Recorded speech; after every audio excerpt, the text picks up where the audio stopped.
Selamat pagi, siang maupun petang. Kami di sini akan menjelaskan tentang analisis marketing PT Pos Indonesia. Di sini kelompok kami berisikan 3 orang. Yang pertama ada teman saya yaitu Muhammad Thorik Asidik Ananta dengan NPM 161200055. Yang kedua ada Octavianus Adika Nugraha, saya sendiri dengan NPM 161200058. Dan yang terakhir ada rekan saya Wildan Dias Imroni dengan NPM 161200064. Yang pertama kita akan bacakan tentang profil dari PT Pos Indonesia itu sendiri. PT Pos Indonesia ini merupakan layanan yang bergerak di bidang jasa pengiriman logistik dan merupakan perusahaan jasa pengiriman tertua di Indonesia. Ini kantor pos pertama dibangun di Batavia yang dikenal dengan Jakarta pada tanggal 26 Agustus 1976. Dan untuk mempercepat pengirimannya dibangun juga kantor pos di Kota Semarang. Untuk pengirimannya sendiri menggunakan jalur darat pada masa itu dan melalui rute Karawang, Cirebon, dan Pekalongan. PT Pos Indonesia juga memberikan beberapa jenis-jenis jasa pengiriman, baik layanan bagi domestik maupun internasional. Selanjutnya ada analisis 9 core element. 9 core element sendiri terdiri dari 3 kategori utama, yaitu strategi pemasaran, taktik pemasaran, dan bisnis dan value bisnis. Yang pertama dari strategi pemasaran, dari segmentasi. Segmentasi pos bersifat kuantitas karena melayani seluruh wilayah di Indonesia hingga ke luar negeri. Untuk geografis berfokus pada daerah suburban dan rural di seluruh wilayah Indonesia. Untuk demografi, ini terkait pada masyarakat dengan usia 13-70 tahun, semua jenis gender, dan tidak terbatas pada jenis pekerjaan tertentu. Untuk psikografis, pelayanan dari Pos Indonesia ini dapat diterima di semua kelas sosial, entah dari kalangan atas maupun kalangan bawah, karena pelayanan PT Pos Indonesia ini dapat diperlukan sebagai pelayanan logistik yang bersifat universal. Selanjutnya ada behavioral. Produk layanan dari Pos Indonesia ini berpengaruh bagi market karena nama Pos Indonesia yang cukup tenar di masyarakat sejak dahulu. Maka layanan dari Pos Indonesia ini cukup dipercaya oleh pelanggan, yang berakibatkan pelanggan tersebut memiliki loyalitas yang tinggi pada PT Pos Indonesia. Selanjutnya ada targeting. Untuk evaluasi market size. Pada industri jasa pengiriman paket, ukuran pasar sangat besar. Dan pada industri jasa pelayanan berbagai jenis pembayaran terbilang masih cukup besar. Kedua hal itu didasari pada kebutuhan masyarakat yang juga semakin besar. Untuk kedua, evaluasi market growth. Pertumbuhan pasar pada industri jasa pengiriman semakin cepat karena sedang menjadi tren di masyarakat. Apalagi dengan adanya pandemi kali ini, di mana masyarakat hanya bisa beraktivitas dari rumah saja, sehingga untuk memenuhi kebutuhan hidupnya dia mengandalkan dari toko-toko online yang memerlukan jasa untuk pengiriman barangnya. Selanjutnya ada evaluasi competitive advantage. Inovasi dalam proses pengiriman paket, di mana pelanggan menghubungi kurir pos untuk datang menjemput paket. Inovasi PosPay juga memudahkan pelanggan untuk melakukan pembayaran secara online. Selanjutnya evaluasi competitive situation. Persaingan pasar semakin erat, semakin banyak perusahaan yang ikut bergabung dalam pasar ini. Untuk industri jasa semakin ramai dengan berbagai perusahaan baru, dengan berbagai terobosan baru. Begitupun dengan industri pelayanan lain. Semakin mudah digunakan, maka semakin mudah juga untuk digemari oleh para pelanggan. Peluang terbesar yang dimiliki PT Pos Indonesia adalah pada industri jasa pengiriman paket. Kita ketahui kalau kantor dari Pos sendiri tersebar di seluruh wilayah Indonesia hingga pelosok-pelosok, dan itu menjadi bekal utama untuk menjadi kekuatan di ketatnya persaingan dengan para perusahaan baru. Selain itu, nama Pos Indonesia juga sudah sangat membumi di masyarakat Indonesia, juga menjadi keuntungan bagi Pos. Dengan terus berinovasi dan dalam melayani masyarakat, tidak menutup kemungkinan bagi Pos untuk kembali memimpin industri ini. Oleh karena itu, penetrasi pasar yang paling penting dilakukan oleh Pos adalah pada industri jasa logistik. Selanjutnya ada positioning. Yang pertama ada performance benefit factor, yaitu keuntungan yang mungkin bisa dimanfaatkan adalah industri logistik yang sangat digemari oleh masyarakat seiring dengan maraknya belanja online. Selanjutnya inovasi Pos. Kita ketahui bahwa Pos meluncurkan aplikasi PosPay yang ditunjukkan untuk memudahkan transaksi pembayaran pada saat melakukan belanja di e-commerce. Jasa pengiriman paket juga, di mana pelanggan hanya tinggal menghubungi kurir untuk menjemput paket yang berada di lokasi pelanggan tanpa harus pergi kantor pos lagi. Yang B ada teknik pemasaran. Untuk keempat ada diferensiasi. Untuk konten, Pos menawarkan keamanan dan keselamatan paket tingkat tinggi terhadap produk paket yang akan dikirim. Aset diferensiasi yang dimiliki pos adalah hubungan yang sudah tersebar di seluruh Indonesia. Untuk konteks penawaran produk dilakukan melalui sosial media dan media cetak berupa banner. Sosial media seperti Instagram, Twitter, dan lainnya digunakan Pos Indonesia untuk berinteraksi dengan para pelanggan sekaligus memasarkan produk yang dimiliki oleh PT Pos Indonesia. Selanjutnya infrastruktur dan dilanjutkan dengan capability. Untuk capability, Pos sebagai BUMN memiliki kelebihan dalam perpanjangan program pemerintah. Selanjutnya human resource. SDM yang dimiliki Pos dibentuk sejak dini melalui pendidikan formal yang berada di bawah naungan Yayasan Bakti Pos Indonesia.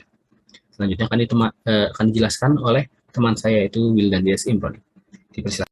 Baik, yang untuk yang kelima adalah marketing mix, di mana marketing mix ini adalah ada produk, price, place, dan promotion. Untuk produk sendiri, Pos Indonesia merupakan layanan yang bergerak di bidang fisik terkhusus untuk melayani jasa pembayaran atau transaksi berbasis digital di akhir-akhir ini. Nama Pos Indonesia ini telah dikenal oleh banyak masyarakat dari sejak dahulu karena memang sepak terjangnya yang cukup baik pada masa lalu.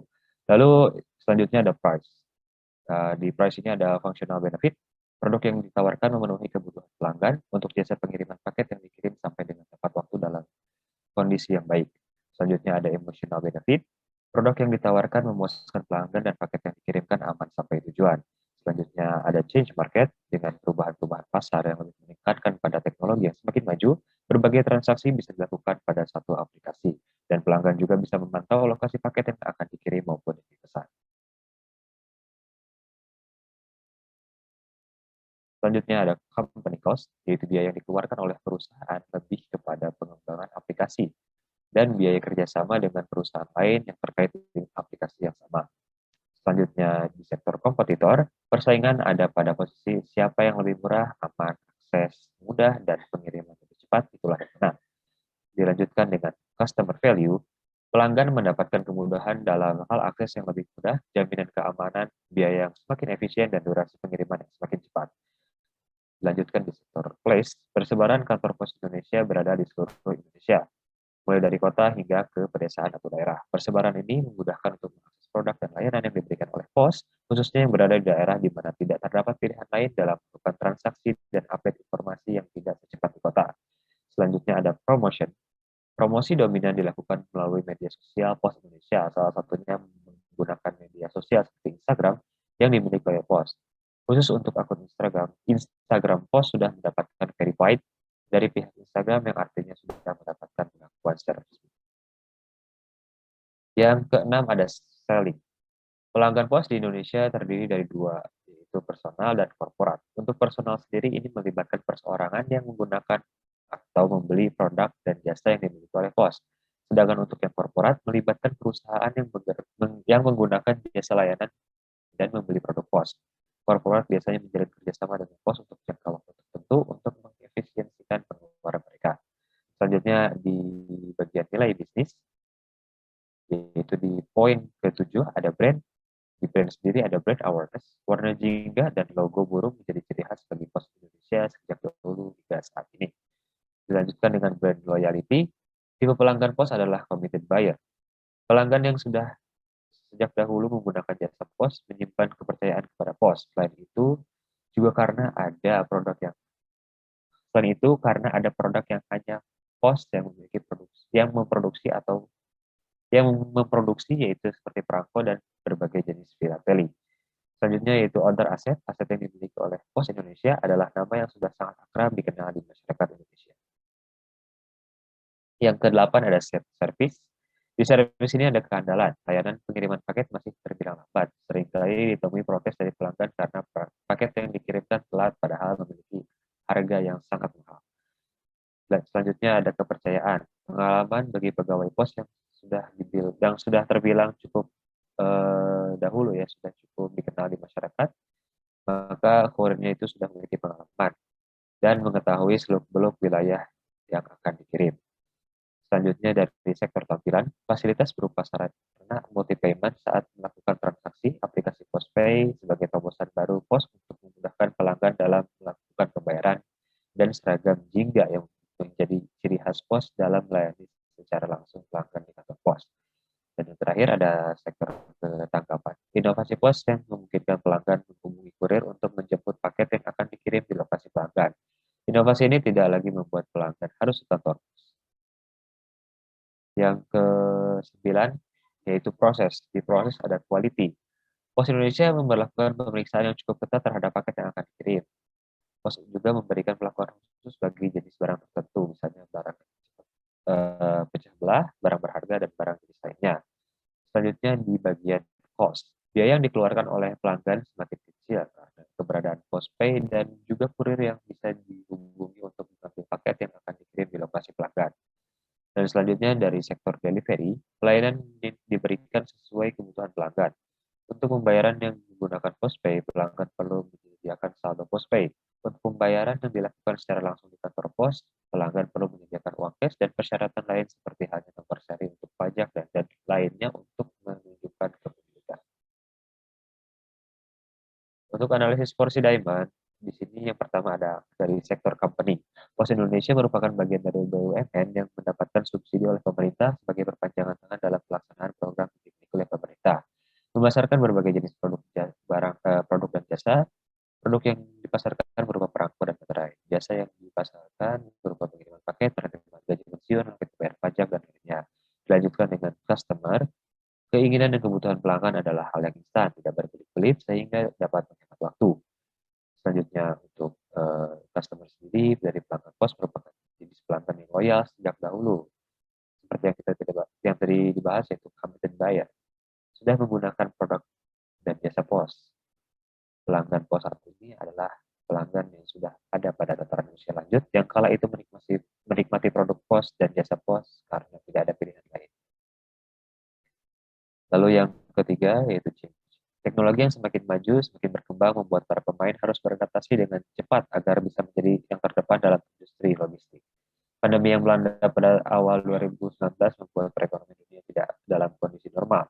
Namun industri logistik inilah yang bisa bertahan atau survive.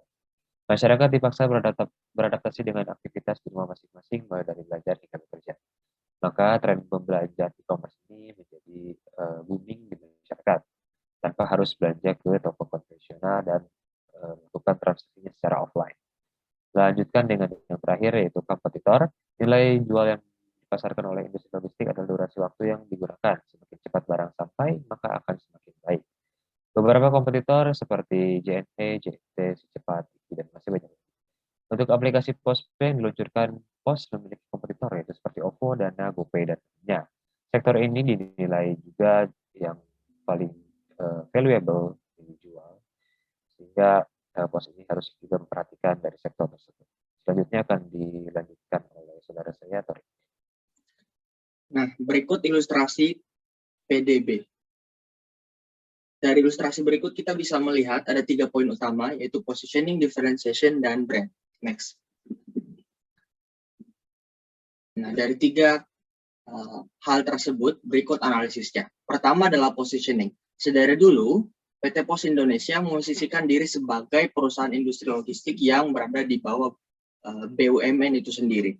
Sebagai postal operator yang memastikan tersedianya jejaring universal yang berkualitas kontinu, efisien, dan dapat diakses oleh masyarakat.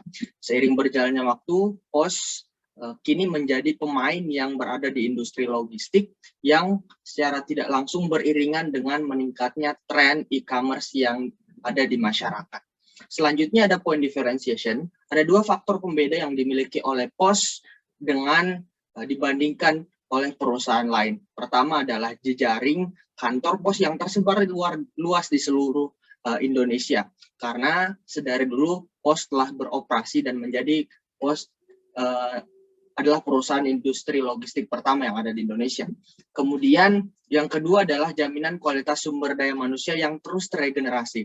Hal ini didukung dengan keberadaan Yayasan Pendidikan Bakti Pos Indonesia yang tujuannya adalah untuk menciptakan sumber daya manusia yang sesuai dengan kompetensi yang dibutuhkan oleh Pos Indonesia. Selanjutnya adalah brand. PT Pos Indonesia karena sudah beroperasi sejak 1976 menjadikan brand yang dia miliki sebagai brand yang secara tidak langsung tertanam dan membumi di masyarakat Indonesia itu sendiri. Ini menjadi keuntungan tersendiri bagi Pos, dan PR Pos saat ini adalah bagaimana mengembalikan kualitas layanan yang pernah Pos lakukan di awal berdirinya Pos sehingga bisa tetap bersaing bersama perusahaan-perusahaan di industri logistik lain. Next. Selanjutnya ada dua masalah utama yang dihadapi oleh Pos. Pertama adalah persaingan di industri logistik yang semakin hari semakin ketat, dan selanjutnya adalah pengembangan aplikasi yang sifatnya multi payment yang booming semenjak pandemi COVID-19 yang mengharuskan setiap masyarakat harus stay at home. Next. Kami memberikan 3 solusi. Solusi pertama adalah menjalin kerjasama dengan e-commerce. Tren e-commerce yang semakin hari semakin booming di masyarakat Indonesia semenjak khususnya pandemi COVID-19 meningkatkan secara tidak langsung industri logistik yang ada di Indonesia. Hal ini telah terbukti di berbagai perusahaan-perusahaan yang bergerak sebagai kompetitor Pos Indonesia. Satu hal atau satu contoh yang kami ambil adalah bagaimana ketika menjalin kerjasama, posisi perusahaan logistik tersebut mendapatkan default dalam aplikasi yang dimiliki e-commerce tersebut. Nah, hal itu membuat dampak secara tidak langsung bagi pelanggan yang tidak memilih perusahaan pengiriman akan langsung menggunakan default, dalam arti lain dijadikan prioritas oleh pihak e-commerce tersebut. Meski harus menggelontorkan cost atau dana yang besar untuk menjalin kerjasama, seiring dengan tren e-commerce yang semakin hari semakin meningkat, keuntungan akan didapatkan dari kerjasama dengan e-commerce ini, khususnya untuk Pos Indonesia itu sendiri yang terbilang tertinggal di antara perusahaan yang bergerak di bidang yang sama. Next. Selanjutnya ada penyempurnaan website dan desainer. Selain bergerak di industri logistik, Pos juga bergerak di industri multi payment. Ya, salah satu inovasi yang dihasilkan Pos adalah PosPay. Nah, PosPay ini dia kalau kita bisa bilang salah satu saingannya adalah OVO dan juga lainnya ada Dana. Nah, penyempurnaan website dan desainer ini adalah mendorong kedekatan pelanggan yang dapat menghasilkan user experience yang baik. Untuk mencapai hal itu diperlukan yang namanya user interface, sehingga bisa secara tidak langsung memikat pelanggan untuk bisa menggunakan PosPay ini. Namun satu hal yang perlu digarisbawahi adalah kapabilitas multi payment atau PosPay yang dikeluarkan oleh PT Pos Indonesia ini.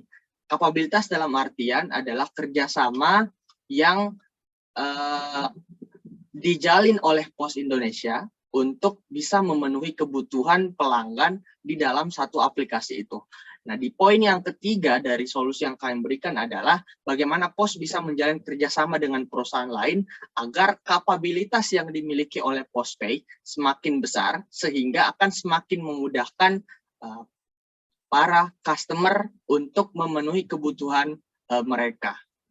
Next.